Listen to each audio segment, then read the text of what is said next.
Hello and thank you for joining us. I'm Wilson Stribling. Welcome to another edition of At Issue, where we discuss and debate the issues facing the state of Mississippi and how these issues impact you. Week 8 of the 2018 legislative session brought one of the big issues to the table: infrastructure. The Senate voted this week to pass its own plan on how to repair and maintain roads and bridges across the state. Senate Bill 3046 is called the Bridge Act. That's an acronym for Building Roads, Improving Development, and Growing the economy. The price tag, nearly $1.2 billion. Here's how the money breaks down over the next 5 years. $600 million would go toward long-term infrastructure projects. $240 million would go to immediate local needs like county bridges. $200 million would go into an emergency bridge repair fund, and $125 million would help fund needs on the city level. The money would come from the 2% set aside in the state revenue each year, borrowing through bonds, and taking some of the Mississippi Department of Transportation's $1.2 billion budget. The bill would also take some power away from MDOT when it comes to prioritizing projects and give that power to the governor's office. The bill was fast-tracked. It was announced on Monday, came out of committee on Monday afternoon, and went to the floor of the Senate on Tuesday. Democrats were split on the bill. Here's some of the debate on the Senate floor. I think it's beyond dispute that we do need infrastructure improvements in our state. About 40% of the proceeds from this particular proposition would go back to the local cities and counties. About 60% would be used on the statewide level. So I think it's a fair mix. I appreciate our transportation chairman, Chairman Senator Willie Simmons, who has really championed the cause on this for a long, long time. And most of these ideas had their genesis with him. I appreciate the leadership that the Lieutenant Governor's provided on this package. We have come today with a proposal that does not require you to vote for raising taxes. It doesn't require you to vote for raising fees. It takes monies that we have and divert it into an infrastructure fund to take care of not just our transportation, but also our water and sewage. Ladies and gentlemen, I hope that you will come to realize that if we are going to be statesmen and state ladies, state persons, we have a responsibility for public safety. We have a public responsibility. We have responsibilities for our infrastructure, for economic development.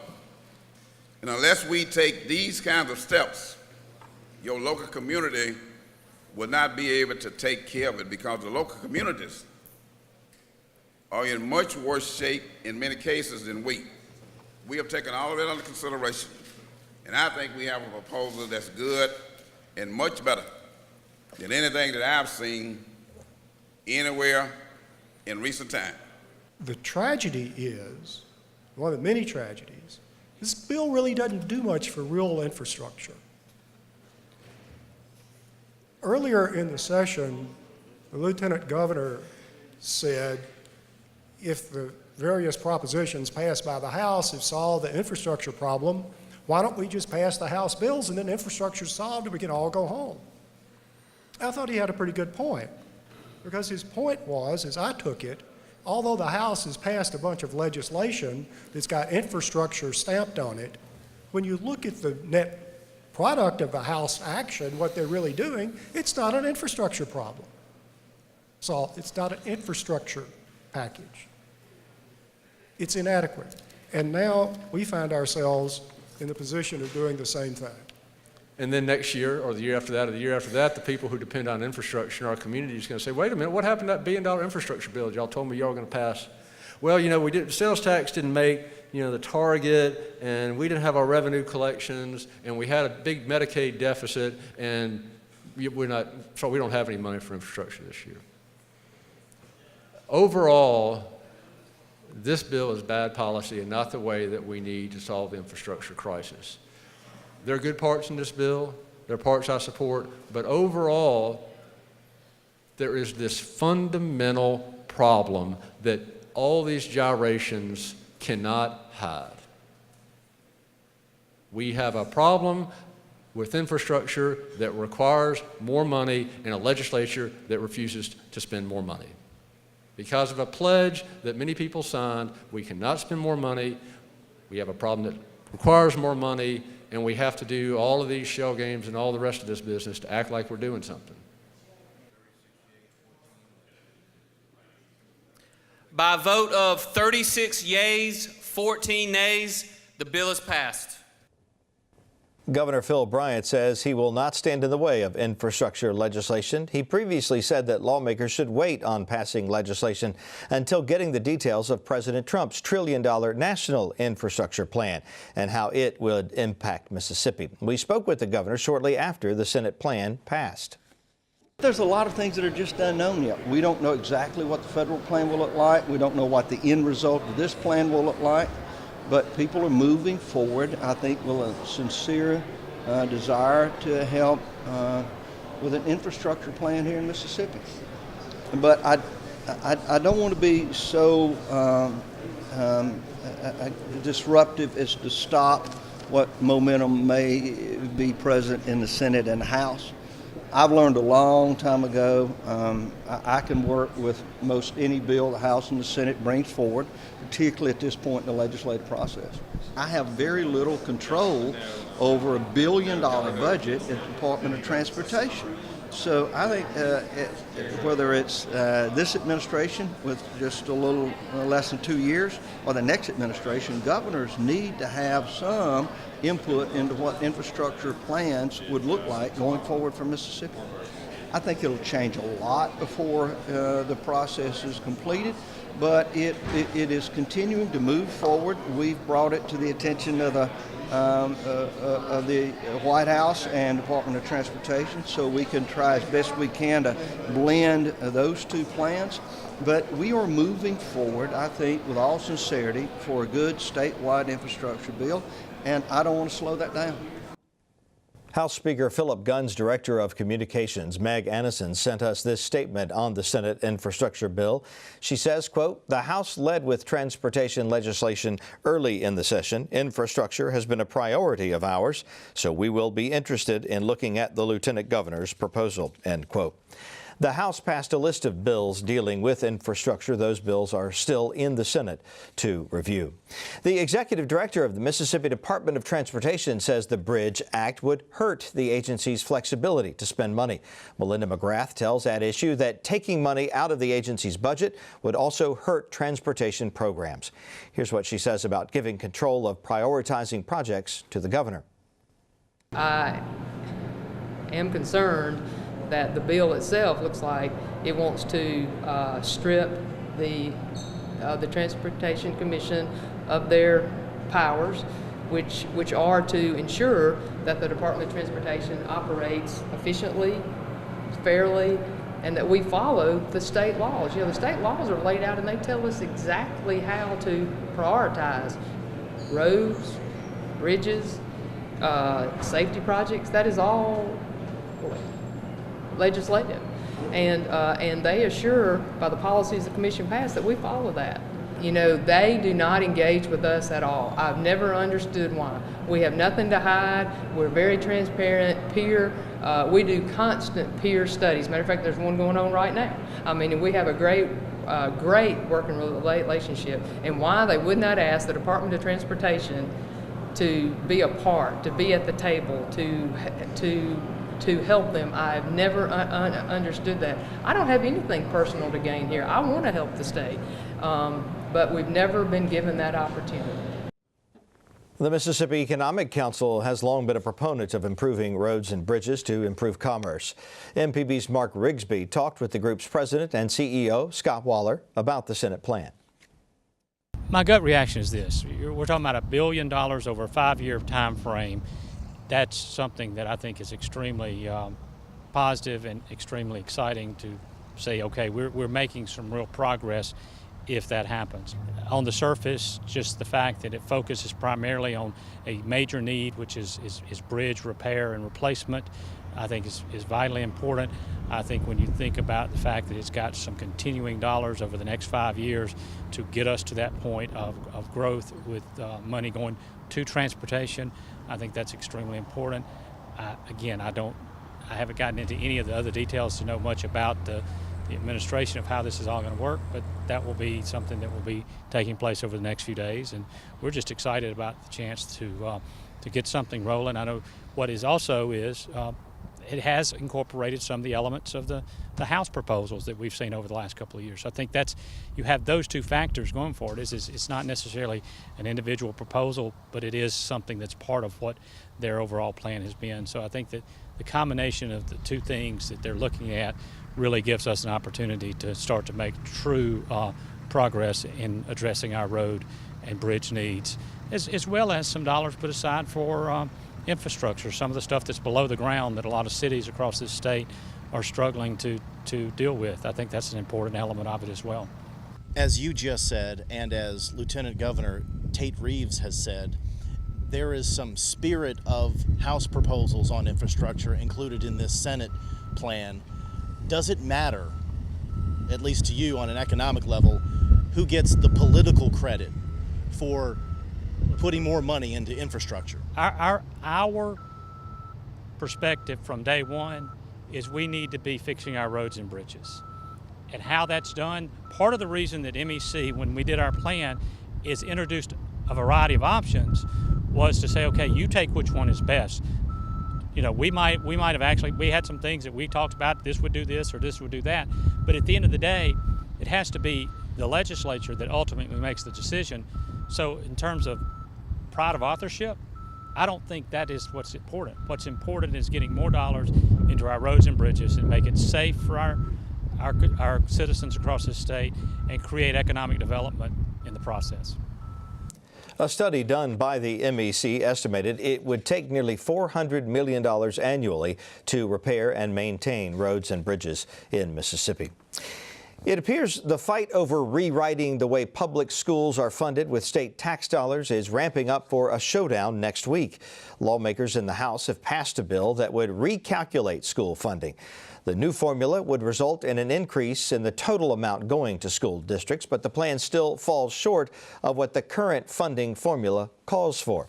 House Bill 957 is called the Mississippi Uniform Per Student Funding Formula Act of 2018. It would set the base cost for educating each student at $4,800. More money could be given for students with specific needs like special education, English learners, and gifted. School districts would receive funding equal to what they received for fiscal year 2018 for the next 2 years to give them time to understand the new formula. Then, over the next 5 years, there would be an increase of $107 million in district funding overall. Democrats oppose the bill and support fully funding the current formula, the Mississippi Adequate Education Program. Republicans say MAEP is confusing, unrealistic, and outdated. Senate Education Committee Chairman Gray Tollison says there might be some changes to the bill before next Tuesday's deadline for committees to report bills originating in the other chamber. The recommendations on how to change the funding formula came from EdBuild, an education nonprofit in New Jersey. The organization's CEO, Rebecca Sibilia, was at the Capitol this week to answer any lingering questions from lawmakers. Sibilia defended the group's work. We are appreciative that the leadership in the House and Senate reached out to us and asked us for our recommendations on how to fund schools better. I can't imagine whether or not they would have come up with something with or without us, but any time that a state calls us and says, what are your ideas for how to fund schools better, we are going to provide them. What we have provided, I believe, are a set of principles and a set of recommendations that are not only good, they're fair to kids, and they support, I believe, the ideals that we all come to education by, which is no matter how much money we have to make sure that it gets to the students who need it the most. And we should believe that the students who need it the most are low-income students, English language learners, special education students, and they should be valued equally regardless of where they live or are enrolled in school. Those are the principles that we put forward in our recommendations. How that moves forward in the legislature is something that is beyond our control. The reason that we're here today, the reason that we've written at length our recommendations, is so that those can be considered when there is something that is moving as it relates to education funding. How the people of Mississippi decide to enact our recommendations will be up to the people of Mississippi. However, what I would say is this. There's a saying that I really like, which is if you are neutral in situations of injustice, then you've chosen the side of the oppressor. If you have the opportunity to do something good for kids and improve something that is currently on the books and you choose not to, you have chosen the side of the oppressor. And so for all of the arguments about let's not do anything because it's not what we would like to see in a perfect world, that would not be the way that I would go about legislating. That would not be the way that I would go about trying to make things better for the students in Mississippi. EdBuild was hired by Republican leadership at a cost of $125,000 for their services. Let's get straight to the point now with views from both sides of the aisle. Brandon Jones is a Democrat. He's an attorney with the Beria Jones law firm and a former member of the House. Austin Barber is a Republican national strategist. He's the founding partner of the Clearwater Group. Austin, Brandon, good to have you both with us, as always, on At Issue. Austin, let me start with you on infrastructure. There's a lot of back and forth there about whether this bill does what's needed here in Mississippi. Is this Senate bill the best approach to fill Mississippi's needs? I think it's a great approach. I think that I know the House started early. It was a big priority of theirs to get out early on infrastructure and say, here are the things that we wanted to do. We've talked a lot about infrastructure. I have always said that infrastructure would be a huge priority to both the House and Senate leadership, and of course the governor, who's talked a lot about it as well. Tate Reeves made a big statement this week with a bill that brings forth $1.165 billion for infrastructure, on top of the money that's already going to be spent in those 5 years. And we'll debate, the nuances of this. But it's over $1 billion of new funding for infrastructure over a 5-year period.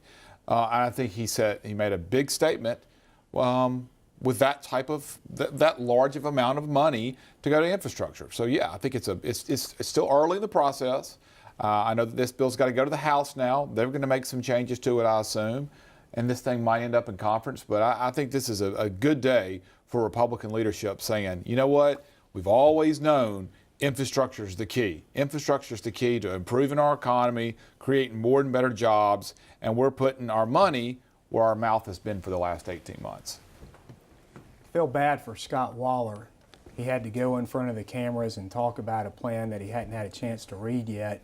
I think that if Scott's read it by now, or he may be reading it over the weekend, he's going to see that $1.1 billion is not a real number. What this plan does is moves $300 million out of the Capital Improvement Fund. That's an infrastructure fund that's already designated. Then it takes $125 million out of the Highway Department. Again, an infrastructure fund. So that's roughly half of your bill that's already dedicated. It's just being renamed. $200 million is being borrowed through a bonding mechanism.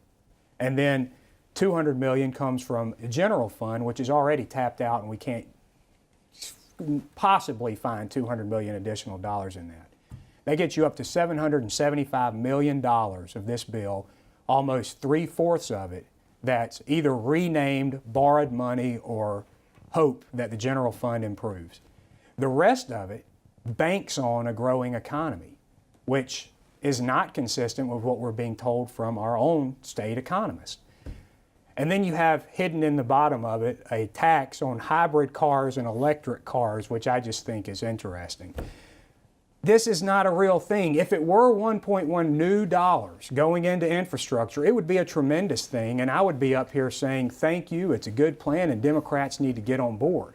What it is renaming existing money, hoping that things improve. It's talking about expectations of a tax that really is ill-conceived and doesn't really focus on a large portion of drivers. And I think at the end of the day, we're going to be left, as Senator Blunt said, explaining to constituents and to people across the state why there haven't been any big transportation improvements. And the reason in this is really big nothing. Yeah, see, I mean, we just totally disagree on this. If I'm sitting at home and I'm wondering where are my tax dollars going for infrastructure, this is what is a reality from this. There's going to be over $1 billion more spent on infrastructure over the next 5 years. Now, there are some triggers in here regarding a sales tax diversion for 5 years. That's $125 million. There has to be growth in sales tax, and I believe the last time I looked at that, there was a little growth in sales tax. Brandon is right about that. I think Republicans feel like there's going to be that growth in sales tax because of the tax cuts Republicans are finally now going into place. But I think that you have to say, listen, Republicans are putting their priorities behind infrastructure. They're not doing it by raising taxes, and there are many Democrats and there's some Republicans who said, let's just go raise gas taxes. If we go raise gas taxes, that immediately bring forth however many dollars, $1 billion, $2 billion, $500 million, and then there we go. That's the way that we go get revenues. Well, when the leadership has said, we're not going to go raise taxes. Whether you agree with them or not, that's what they said. We know infrastructure is a priority, so we're going to go do it in a different way. There are some new aspects of this. Brandon talked about MDOT. Obviously, the executive director of MDOT was on here, not very happy. They got $1 billion budget there. They're going to lose $25 million a year. That is a rounding error for $1 billion budget. And I think what the lieutenant governor is saying, and I have no animosity towards MDOT, they do a good job. But what the lieutenant governor is saying, we're going to take that 125, we're creating 2 new funds that the governor and MDA are going to oversee, and that the governor and MDA will be held accountable to make sure that we are doing the emergency bridge repair, we are repairing the roads that are out there, and we have a vision and a plan for new roads to bring to help with infrastructure. And then the last thing I will say are there are specific projects that are in this bill as well that we know need immediate help, whether it's the Reunion Parkway in Madison, whether it's the East Metro Corridor in Rankin, or whether you go to the rural aspects in Kemper County and you see they're widening Highway 16, river issues, infrastructure issues in Bolivar County, water sewer at Alcorn State. So I think there's a good blend of that as well.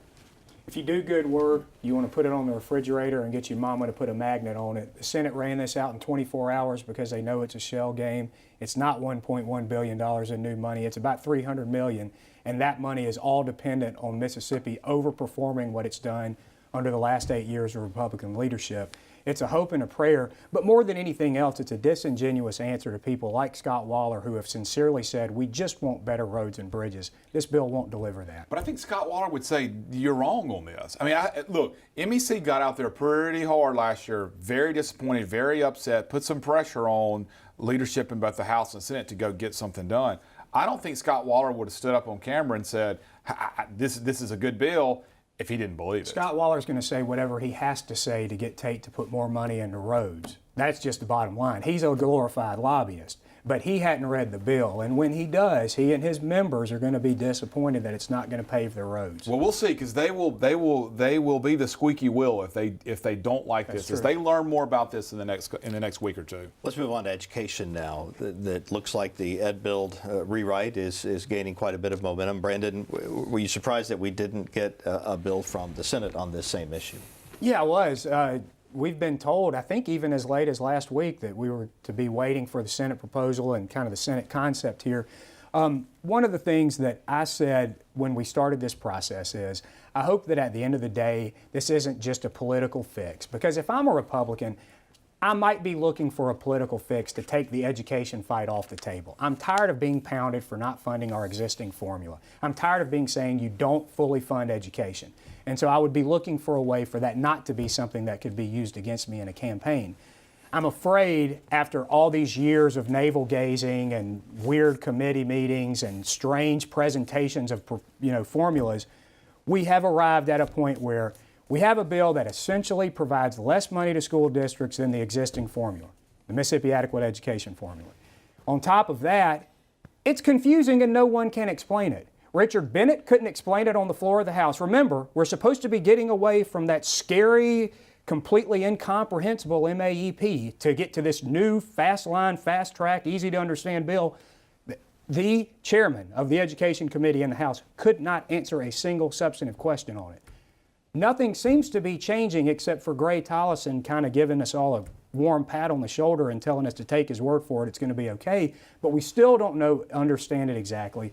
What we do know is the money is just simply not there. The Senate has refused to do a true side-by-side comparison comparing this bill to the MAEP, and the reason they've refused to do that is because they know at the end of the day what they are going to produce is a package that puts less money into public schools. And so you get back to where I said I hope we didn't get to.